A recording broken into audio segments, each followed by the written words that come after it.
Hey YouTube. So, I haven't put out a video in, right around a month. I haven't really been paying too much attention to YouTube at all. But I got on there earlier this evening and I noticed that I had 600 subscribers. Now this was quite a surprise to me because last video that I made, I didn't have 600 subscribers obviously, and I didn't expect to get up to 600 subscribers by not doing anything. So this was quite a shock to me, and I thought that I would do something, as I have every other milestone, every other subscriber milestone, so I thought I'd do something this time. I didn't really know what to do, but I went through some of my videos and I pretty quickly got an idea of what would be a good video to make. Last time I tried to show you how to make a thruster engine, high custom. The end product wasn't up to my standards. It was an awful engine, and it took too long to build. Now I'm not sure how long this engine is going to take to build, but the end product should be quite a bit better. I'm going to be doing it in two parts. So we're going to build the physical part here, and then the next video is going to be wiring it all up, which is a fairly simple affair. So what you're going to need for this, you're going to need a base prop, and for this we're going to be using a 1 foot wide by 2 foot high by 3 foot deep PHX box. You're going to need a crankshaft, which I'm just using this piece, this 3 foot long PHX bar. And then you're going to need your pistons. We're building a V8 engine this time, so we're going to need 8 pistons, and I'm just using this model here, this small jar, because I like them. So first things first, after you've spawned those, no collide them with everything, the pistons anyway. And for good measure, we'll just no collide the crankshaft with everything. My volume seems kind of loud, so we're just gonna turn that down. Oh, it's really quiet right now. Anyway, so we're gonna place the crankshaft into place. So I'm gonna get out easy precision and option 3 for move target. I'm just gonna turn these on. We want a 0 offset, and we're just going to, I'm gonna click on the middle of the crankshaft and then click just about there on the base. Oh, mouse is doing some weird things. Then we're going to nudge it 100% of its width into the body of the engine. So I'm going to let you see in there, and for the sake of ease of building this, I'm going to use a fading door tool bound to enter to be able to get access to that crankshaft. So before we place the pistons, we're going to get our center axis tool. We're just going to click on this face of the crankshaft and then click on the same face of the body of the engine, just so the crankshaft is accessed. Okay, so being a V8 engine, we are going to need to rotate the crankshaft 90 degrees, so we'll have pistons off that way and pistons off that way. So that's how I'm having my crankshaft. Anybody who knows how to build engines probably isn't watching this video, but if for some reason you are, because you don't know how to build a V8 for whatever reason, you can have your angle different here than 90 degrees between the two faces, but that's what I'm using. Okay, so to place our pistons, we're just going to use our option 3 on easy precision and click right there on the piston, and then I forgot to do something. We need to change our snap degree, or not our snap degree, but our smart snap distance. Currently I have it set to 5. We want it, I think, set to 4. Yeah, that'll do it. Okay, so with your minimum distance and smart snap set to 4, now you can click on this point, and I'm just going to rotate the texture down on the piston so it looks prettier. So just do that to the rest of the pistons.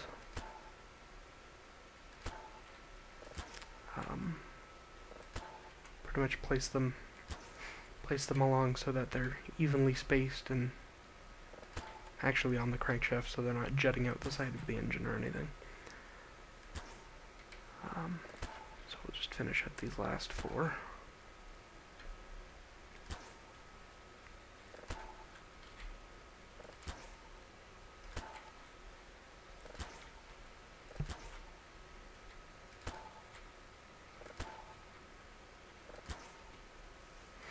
Okay, there you go. Now these are kind of close to the crankshaft, you're wondering.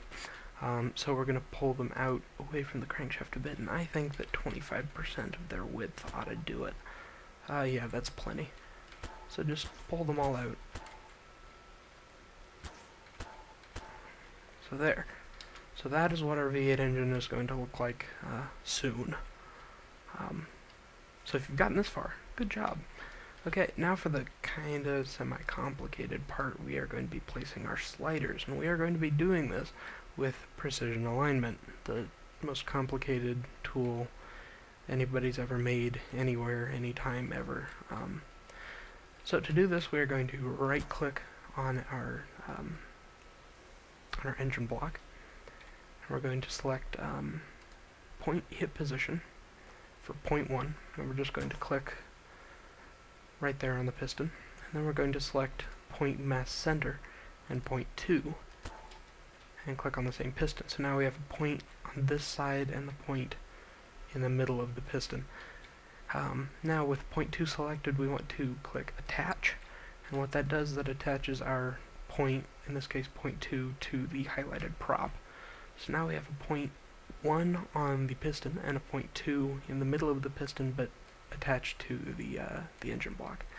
So after you've done that, you hit R to bring up the precision alignment manipulation panel, and you want to go over to constraints, and for entity 1 we want 0.1, and entity 2 we want 0.2, and then hit the slider tab, and I'm just going to set width 0, but you can do whatever you want with that, and hit create constraint. So now what that has done, that has created a constraint between 0.1 and 0.2, attached between the piston and the engine block. So I'm going to do that to the rest of the pistons, and not show you because it's a rather lengthy task, and you can just do them all based on what I just showed you. Okay, so now that I have that done, we're going to go to our ball socket center tool, or center ball socket. We just want to hit rotation constraint, and we are going to click from the base, the engine block, to the piston. We want to do that to every piston, and this is just going to hold our pistons in place in case the sliders decide to not work, which they shouldn't. Actually, let me there, just right click on the ground with precision alignment if you don't want your box being blue. So now that we have that done, we can place our ropes, which is a fairly simple affair. I don't know why I had them set like that, but open up your engine, and designate a center, or a top dead center piston to start with, and I'm just going to use this one. So just click on this side of the piston, and then on that side of the crankshaft, so you have a rope running through the piston and to the relative top of the crankshaft like that. And for balancing purposes, we want to do the same with the opposite piston on the same side. So now we have this piston and that piston roped, and now we're going to rotate our crankshaft 90 degrees that way, so that the same point that we roped these pistons to lines up with these pistons, and we're just going to rope those pistons to the same point. Oops, that didn't work. Anyway, come on now. There we go. Okay, so now that we have these pistons and these pistons roped, it's time for the middle pistons, so we're just going to rotate another 90 degrees, get our rope tool, and rope the middle 2 pistons. Now, a lot of people think that roping your engine like this results in less power, and I can tell you that it definitely does not. For some reason, people think that despite having the same amount of pistons as a more traditionally roped V8 engine, you lose power, and that's just ridiculous to think that. you don't lose any power by roping it in this way. In fact, you might even gain power because the engine's more balanced. So yeah, that is the most balanced way that you can rope a V8. So yeah, do it like that. So that should be about it. Last, I guess we will place this expression, and what we're going to do, I am using my engine base expression, which is basically this, and I will supply a link to this in the description of the video, since you're going to need that, and it'll be on the other video too when we're actually doing stuff with it, but we're just going to physically place it on the engine for now. But we want to change the model because having that on your engine isn't going to supply too much of a flywheel effect. So if any of you have ever used my engines before, you know that I use this model. So we're just going to use that model. So we're just going to right click it to copy to clipboard and go back into expression 2, and at the @model directive, space and Control V pastes it and makes it all nice. So we could just plop it right on the ground there, but I don't like doing that. I like coming over to the side here and clicking on it so that you know which way is up, because that makes a difference. Right there is the top of the expression as far as it cares, and that needs to be facing, well, up.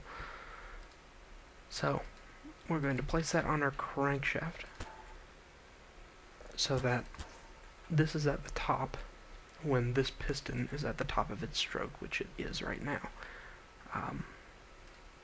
And we will just no collide it so that it doesn't collide with anything. And then we're just going to access it to our engine block and ball socket center using rotation constraint from it to the crankshaft. So that should be all you need to do as far as the physical side of your engine, besides weighting, which I didn't really get into. But we will do that right now. Crankshaft can probably weigh 150. Each piston should probably weigh 15.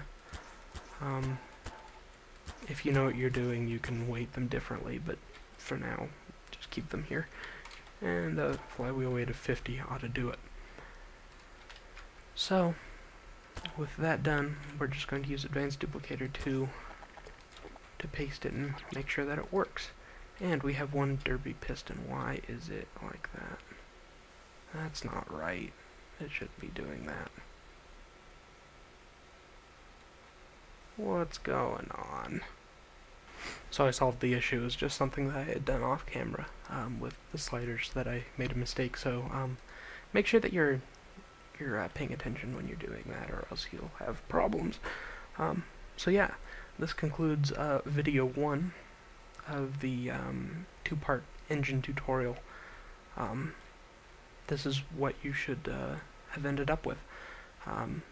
So click on the screen right now to go to video 2, where I show you how to wire it up and actually make it run. Click on it now, preferably. You know, and any time that you want, really, I guess.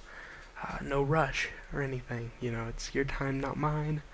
But preferably, you know, this year, if you could just kind of, you know, click on the video, please. I mean, that's sort of the point of me making 2 videos, is that you don't just watch one of them and then leave. So if you could just, you know, put your hand on your mouse and move the cursor to the video, click on it, that would be swell if you could do that right now.